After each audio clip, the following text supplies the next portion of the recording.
Hi everyone, my name is Deanna, and for my video discussion, I'm going to be talking about gaze and emotional contagion as nonverbal cues.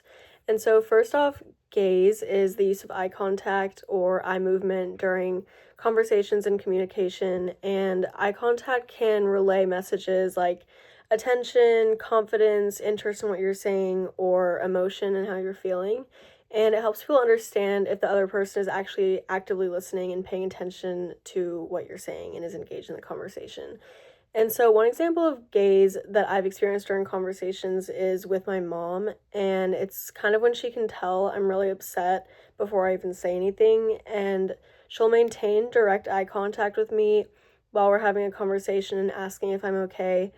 And if I can't make eye contact with her and look her in the face and tell her I'm okay, she knows something's wrong, and it's harder for me to brush things off and avoid the conversation if she's making direct eye contact with me.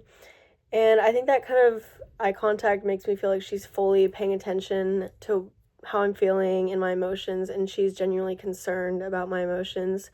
And in my relationship with my mom, gaze is definitely effective because it communicates care and like being emotionally attentive without even having to say anything. It's like she can know how I'm feeling, and it kind of goes the same both ways.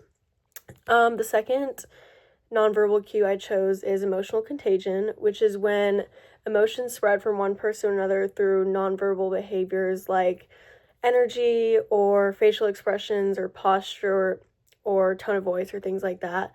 And I think people subconsciously pick up on these things from another person, and it can transfer onto themselves and how they start acting.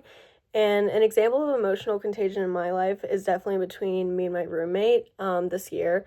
We're very close, and we would always kind of have the same energy almost. Like during finals season, she was really stressed out about finals and classes, and I wasn't necessarily as stressed at first, and I felt like I was confident in my abilities in finals.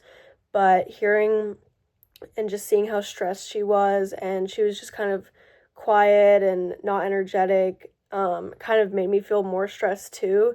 And then I started thinking, like, oh my gosh, like maybe I need to be just as stressed as her. And like I could tell she was anxious just on her behaviors. Like she would pick her nails and fidget, and it kind of made me more anxious for sure.